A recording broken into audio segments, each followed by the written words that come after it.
うるせえ。ちなみにうるさくない？大丈夫そう？あ、なんか、金髪いいな。ちょいうるさ。どうしようかな。こういう時にはね、便利なものがあるんですよ。よいしょ。これでいいか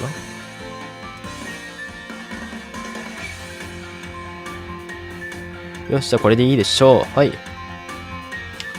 音量を下げてきました。続きは本編で